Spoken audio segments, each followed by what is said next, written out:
Level 1. The Applicant. You are 19. The recruiting office smells of cheap coffee and floor wax. The AC hums. You hold the SO contract. Special Operator. You think you are a weapon. Hollywood fed you lies. Video games built an ego made of glass. You step into Great Lakes, chest puffed. You are invincible. Then comes the PST physical screening test, the 500-yard combat sidestroke. You hit the water. The pool is 78 degrees, but reality is freezing. You thrash. You fight the water instead of cutting it. Your lungs burn. Chlorine bites your eyes. You gas out at yard 200. You finally touch the wall, gasping for air. The petty officer clicks his stopwatch. He does not yell. He does not care about your dreams. He just looks right through you. Fail. Panic hits. A cold, metallic dread drops in your gut. Your enthusiasm cannot mask your lack of discipline. Motivation means nothing here. Passion cannot buy you a single second on that stopwatch. The locker room echoes. Your pride bleeds out on the wet tile. The ego dies today. You learn to bow your head. You realize the teams do not want a hero. They want a machine built on flawless mechanics. You return to the pool at 0400 the next morning, alone. No cameras, no applause. You stop thrashing, you start counting, stroke, glide, breathe. The silence becomes your only reward. The fantasy is dead. The true applicant is born. Level 2, the BUD/S student. You are 20. The Pacific Ocean is 59 degrees. It is Tuesday night of Hell Week at Naval Amphibious Base Coronado. Surf torture. You sit waist-deep in the crushing dark waves. The cold is a physical weight. It crushes your chest. Your teeth chatter so violently your jaw aches. Your core temperature drops. You cannot feel your hands. You cannot form a single word. On the berm, the instructors pace. The megaphone crackles. We have hot coffee, warm blankets, just quit. The smell of burning diesel from the beach fire drifts over the wet sand. It is weaponized comfort. Then it happens. The heavy bodybuilder to your left. The man you thought was invincible. He stands up. He is crying. He trudges out of the surf, walks to the brass bell, and rings it 3 times. The sharp metal sound cuts through the roaring wind. He is gone. The bell shines under the harsh floodlights.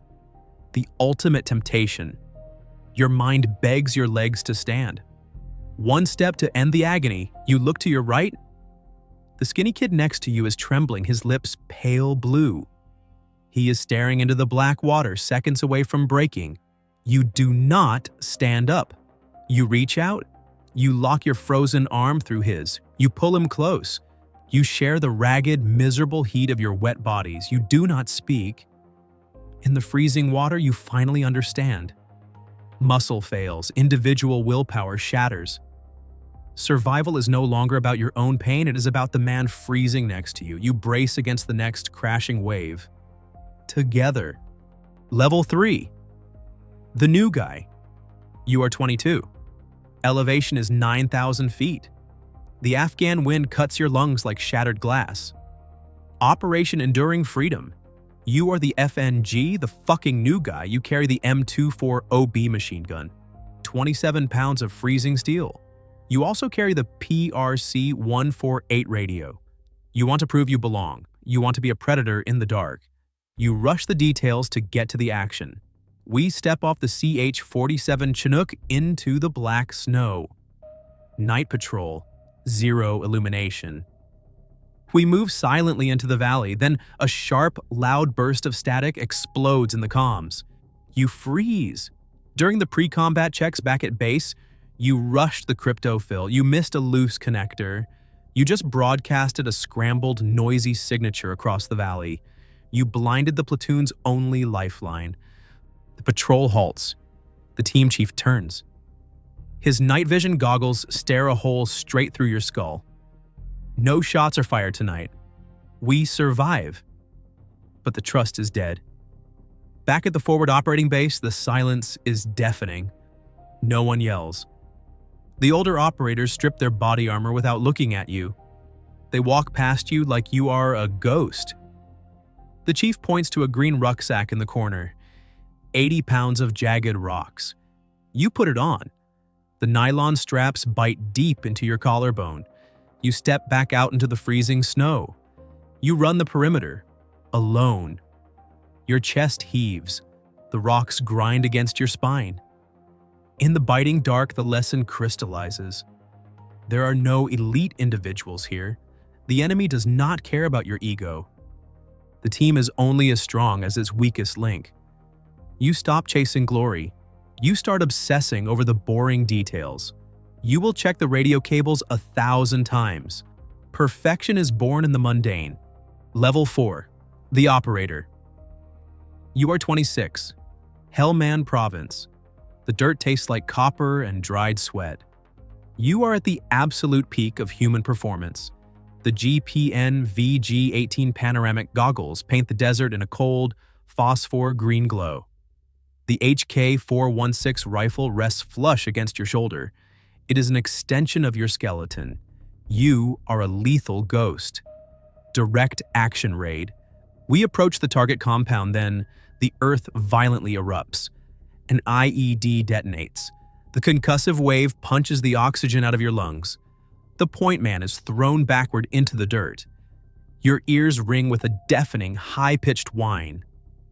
The training simulators never smelled like this. A thick, suffocating cloud of pulverized adobe brick and burnt cordite. Enemy PKM machine gun fire rips through the dust. Tracers streak inches past your helmet. You freeze. The primitive brain takes over. Your boots feel cemented to the ground. The sudden proximity of death paralyzes you. Then, muscle memory violently overrides the fear. You snap out of it. You lunge forward into the kill zone. You grab the drag handle on the point man's plate carrier. You haul his dead weight behind a crumbling mud wall. He is breathing. You pivot. You raise the HK-416. You press the trigger. Controlled pairs, suppressive fire. You dictate the rhythm of the violence. The fantasy of the untouchable elite warrior shatters in that alleyway. There is no glory in the dust. There is only the brutal, mechanical execution of tactical fundamentals. You strip away the Hollywood glamour. You survive because you trust your repetitive training, and you trust the men laying down fire beside you. Level 5. The Lead Petty Officer. You are 29. The nylon desert bakes at 112 degrees. Heat waves distort the target berms. You are the LPO Lead Petty Officer. The weight on your plate carrier feels different now. The objective has fundamentally shifted. The ultimate goal is no longer your personal glory or your individual kill count. It is bringing every single man in your platoon home alive. How do you achieve that? Through ruthless, unforgiving discipline. You enforce the standard operating procedure. You strip away unpredictable variables to survive the chaos of combat. Then you watch the new guy. He is fast. Lethal. He is the exact ghost of your former arrogance. During a live-fire CQB drill in the plywood kill house, he pushes too hard. He breaks SOP. He abandons his primary sector of fire to clear a deep corner, chasing a faster split time on the shot timer. He leaves his wingman's blind spot completely exposed. The smell of hot brass and sulfur chokes the room. You immediately call a ceasefire. The deafening roar of gunfire stops. You walk up to him. You do not yell. You stare into his eyes, seeing his defiant pride. You take his MK-18 rifle. You drop the magazine. You eject the chambered round. The brass casing clinks coldly against the concrete floor. You are benched, you tell him. You are off the deployment roster. His jaw tightens. His eyes burn with pure, unfiltered hatred. He thinks you are a jealous tyrant. You let him hate you. This is the exact action required to save his life. If he breaks SOP in a real combat zone, his wingman comes home in a draped box. You absorb his hatred in total silence. You protect your men, even from their own egos. Level 6. The Chief. You are 33. The Somali sun burns at 108 degrees. The air tastes of diesel exhaust and crushed limestone. Village stability operations. You are the fouled anchor of a chief petty officer. You are the seasoned ground commander. You read the terrain. You dictate the tempo. Intel flags a militia movement. A tactical dilemma arises. You choose the eastern wadi to flank the target. It is tactically sound. It is perfectly by the book. The book is wrong. The wadi erupts. A massive ambush. DSHK heavy machine gun fire chews the dirt walls to dust. RPGs shatter the heavy air. The metallic tang of burnt cordite suffocates you. Your point man goes down hard. A 7.62 millimeter round bypasses his side plate. You do not hesitate.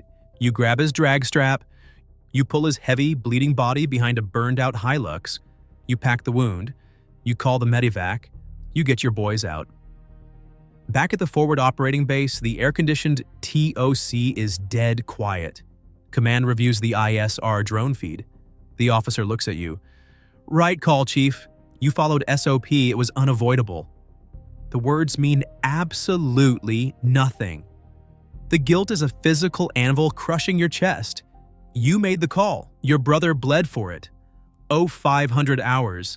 The sun crests the HESCO barriers. Your platoon stands in formation. Their eyes are hollow, searching you for a crack in the armor.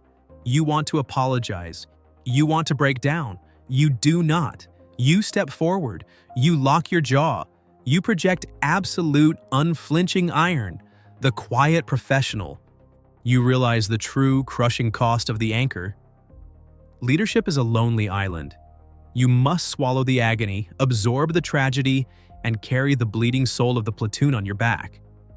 You do it in total silence. Level 7. The Senior Chief. You are 38. The AC in the JSOCTOC blows a sterile 68 degrees. You sit in a heavy chair. You are the Senior Chief. On the plasma screen, a grayscale ISR drone feed shows your assault team pinned down. A massive ambush. You cannot smell the cordite. You cannot pull the trigger. You are physically miles away. The 26-year-old operator inside you screams to grab a rifle and kick down doors. You are trapped behind glass. The helplessness is a physical chokehold. The comms drop. The SATCOM radio vomits pure static. Then a broken transmission cuts through. Heavy, ragged breathing. The frantic, metallic clack of an M249 squad automatic weapon running dry. The drone feed pixelates. Thermal blooms show enemy fighters enclosing the perimeter. Your pulse hammers against your skull. You want to smash the monitor. Your boys are fighting for their lives in the dirt, and you can only watch. You kill the panic. You lock your jaw. You force your heart rate down. You grab the headset. You bypass the fear. You are not a door kicker anymore. You are the architect of their survival. You calculate the 9-line grid coordinates. You key the mic. You vector in an AC-130 gunship for danger close. Close air support. CAS. You trust the ruthless, repetitive training you drilled into them. They will hold the line. The transition is final.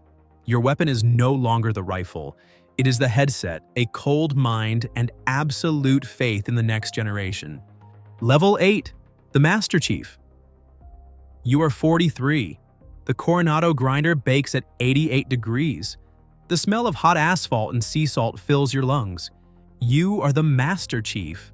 2 silver stars rest on your fouled anchor. You watch the new BUD/S class log PT. They look soft. A generation raised on screens. You silently judge them. You survived Ramadi. You bled in Helmand. Your generation fought in the dirt with iron and sheer grit. You think these kids will shatter. Then you walk into the Naval Special Warfare Center briefing room. The AC blasts at a sterile 65 degrees. You open the latest classified AARs, after action reports. The paper feels heavy. The data is cold and absolute. The battlefield has mutated. FPV suicide drones, electronic warfare, cyber jamming. You look at the casualty metrics. A 240-pound apex predator kicking down a door dies instantly to a cheap quadcopter carrying a thermobaric payload. Brute force is completely obsolete. Muscle cannot outrun an AI-driven thermal optic. Your bitter pride dies right there on the briefing table. You walk back out to the grinder. The blinding California sun hits your face. You stare at the shivering kids in the surf. You understand the new mandate. You will still drown them in the freezing Pacific to forge that ancient, unbreakable core DNA. But you will stop training them for the wars you fought. You will weaponize their minds. You will teach them to analyze signal intelligence, pilot drone swarms, and hack enemy frequencies while under heavy fire. You must strip away your prejudice. You blend the old iron of the teams with the silicon of the future. You are the bridge. You build the new predator. Level 9. The Commanding Officer. You are 47. The Pentagon SCIF is cooled to exactly 68 degrees. The air smells of dry paper and stale coffee. You are the Commanding Officer. Captain. A silver eagle pinned to your collar. The Admiral's star is finally within your grasp. You wield immense operational power. A 4-star general slides a classified folder across the heavy mahogany table. A direct action raid in a denied area. 0 strategic value, high media visibility. It is pure political theater designed to secure funding. You read the threat matrix. The surface-to-air missile density is lethal. The extraction window is suicidal. If you launch your SEALs, operators will die for a headline. Aluminum transfer cases will come home. The general expects a swift salute. The pressure in the room is suffocating. To refuse is insubordination. Defiance means instant relief of command. It means burning a 28-year military career to ash in 3 seconds. You picture your men sitting on a sweltering tarmac in Djibouti, trusting you with their blood. The battlefield has fundamentally changed. You do not carry a rifle anymore. Your weapon is your rank. You close the folder. The sharp thud echoes in the windowless room. You look the general dead in the eye. No. The room freezes. The silence is absolute, deafening. The general implicitly threatens your command and your pension. You do not flinch. You stand up. You will not trade their blood for political capital. You step in front of the machine. You make your own career the blast wall. You absorb the political shrapnel so your men do not have to absorb bullets. The ultimate sacrifice of a leader is not dying for your men in the dirt. It is executing your own future to keep them alive. Level 10. The Rear Admiral. You are 52. The Coronado breeze blows at 15 knots. The Pacific sunset bleeds red over the asphalt grinder. The salt air bites your skin. You are a Rear Admiral. 2 silver stars. Your dress uniform is heavy with 33 years of ribbons and combat valor. The metal halyard clinks against the flagpole. The retirement ceremony begins. You are handing over command. You are taking off the uniform for the last time. The band plays. The crowd stands at attention. You look down at the brass and ribbons shielding your chest. They feel like cold lead. They mean absolutely nothing. You do not see glory. You only see ghosts. You see the suffocating dust in Helmand. You see the pale face of your point man fading in your arms. You see your brothers frozen in time, forever 20 years old in the freezing surf. You started as a cocky kid chasing a Hollywood myth. You survived by shattering your ego.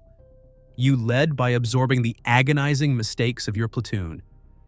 Now you must bear the heaviest burden, surviving them all.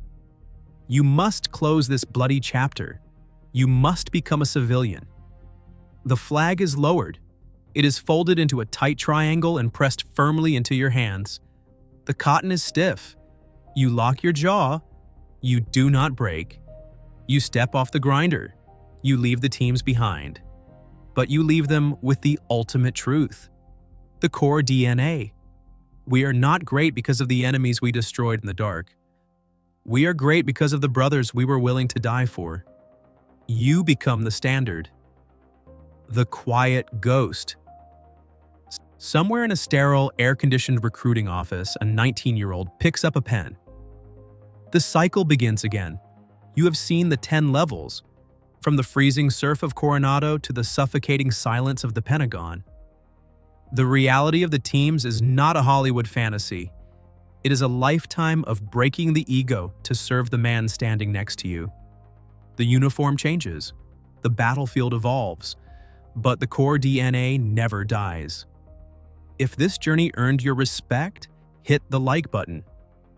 Share this video with someone who needs to understand the true heavy cost of silent leadership. Let the algorithm know that real stories of sacrifice still matter. Our mission does not stop here. We are actively hunting for the next breakdown. What life should we deconstruct next? A Night Stalker pilot? A trauma surgeon? A smoke jumper? Drop your target in the comments below. The most requested profession becomes our next deployment. Stand fast, stay disciplined. We will see you on the next drop.